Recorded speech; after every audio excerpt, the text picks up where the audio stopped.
Hai, balik lagi dengan Kiki K dalam edisi Movie Review. Yeay!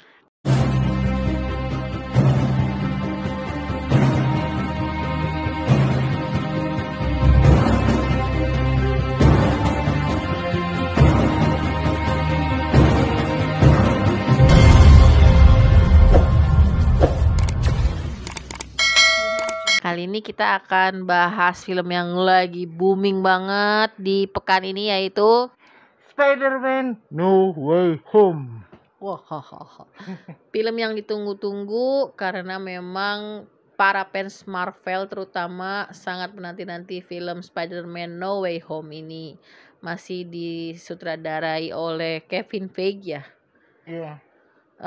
Film ini bercerita tentang Ini sedang terbuka identitasnya oleh Tuan Mysterio, di mana itu ada di episode Spider-Man Far From Home.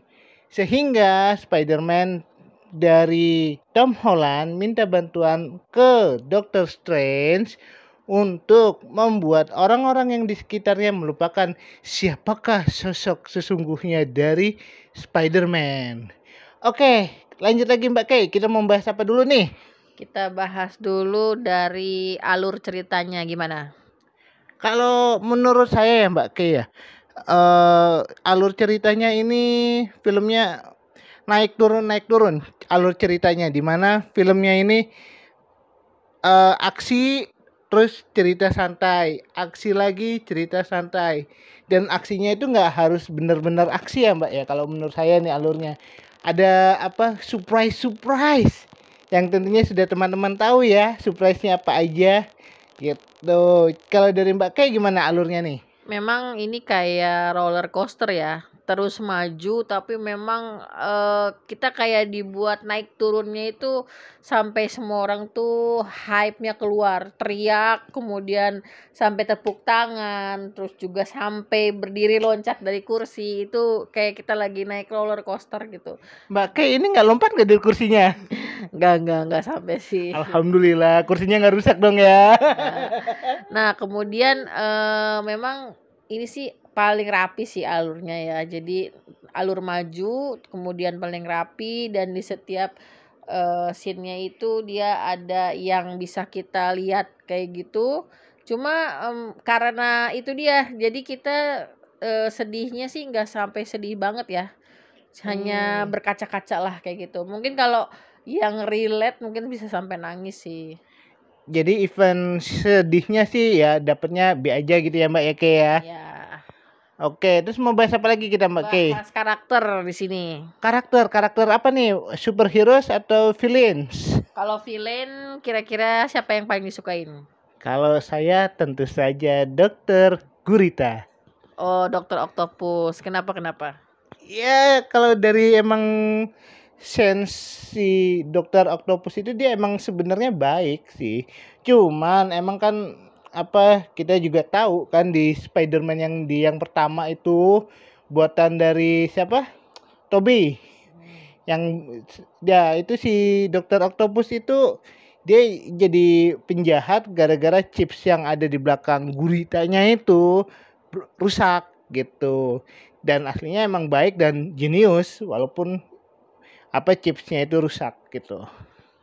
Kalau dari Mbak Kay?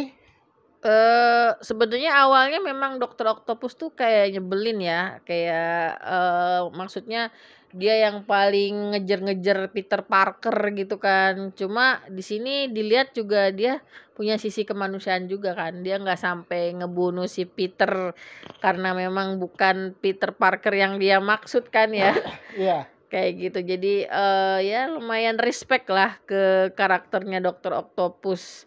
Kemudian di sini juga ada Sandman. Sandman di sini juga nggak terlalu kontra ya, nggak terlalu jahat ya. Di awal memang masih dia kayak galau gitu. Dia bantuin Peter Parker, tapi dia juga kayak Jadi penjahat juga sih. masih galau lah gitu. Terus kalau si Lizard di sini kayaknya perannya nggak terlalu dominan, kayak cuma buat buat ngeramein, buat ngingetin doang. Kalau misalkan yang dibuat si Peter itu moralitas itulah yang jadi Utamanya. utamanya lah kayak gitu. Tapi bukankah ini kalau menurut saya loh Mbak ya, kalau ini film emang tujuan si villains-nya itu emang cuman buat pendukung doang sih, kan yang utamanya si Spider-Man itu sendiri Mbak. Iya, jadinya masih walaupun di sini nggak banyak scene-nya juga masih masih di ini kan lah worth it lah ya, karena yang paling utamanya nih si Spider-Man-nya.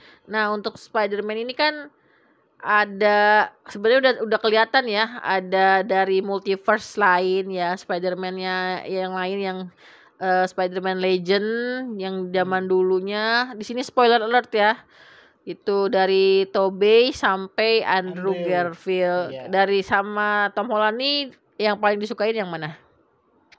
Kalau saya secara pribadi tentu yang original yang si Tobey, karena emang kalau saya yang ngikutin Spider-Man sih, kalau Spider-Man itu dia ngeluarin jaringnya emang kayak mutants gitu, nggak pakai alat. Kalau dari Andrew maupun si Tobey kan dia harus pakai alat gitu loh. Dan itu pun di sini kalau bagi saya emang jokesnya di situ jadi berasa sih, di sini scene-nya ada kan. Oke, ya tapi emang masalahnya si Tobey kan udah kelihatan berumur juga ya, Iya, perut udah tua. udah tua ya, dari perutnya udah buncit kayak gitu.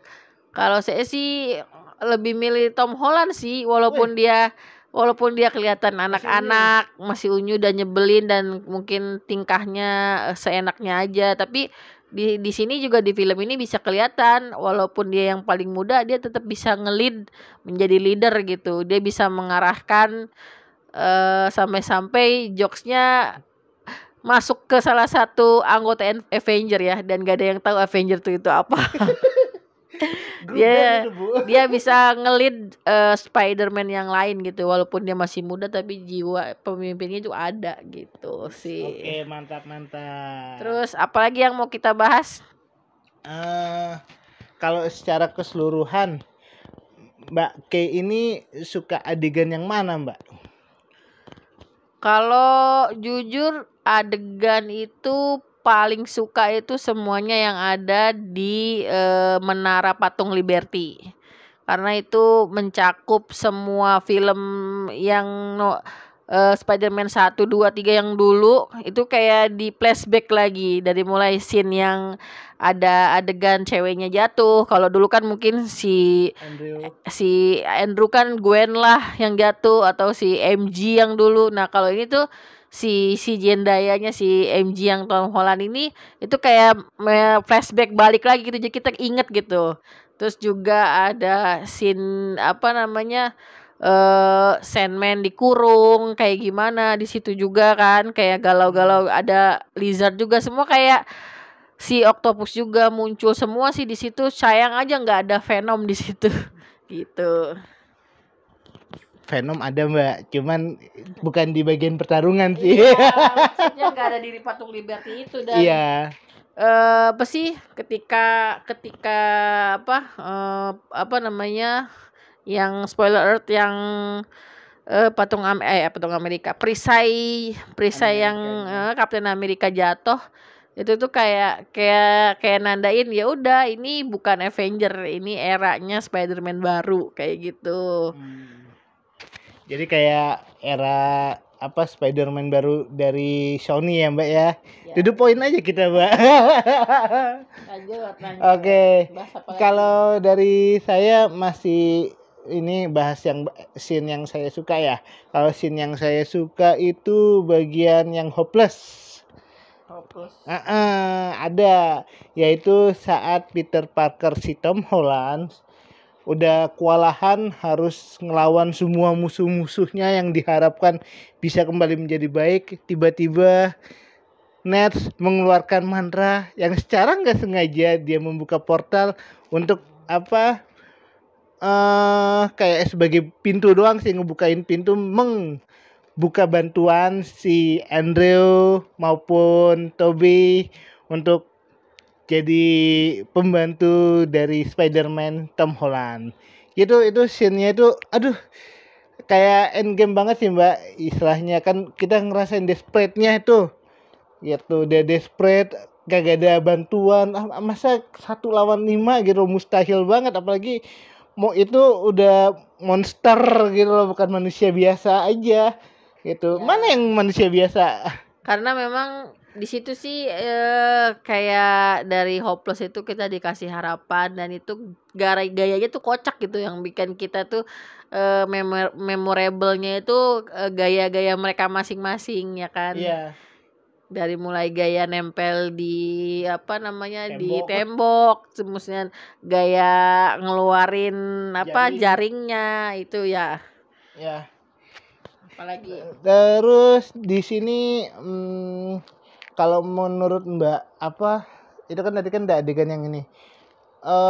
Ini enggak CGI atau tampilan gambarnya kalau menurut Mbak bagus nggak sih di sini?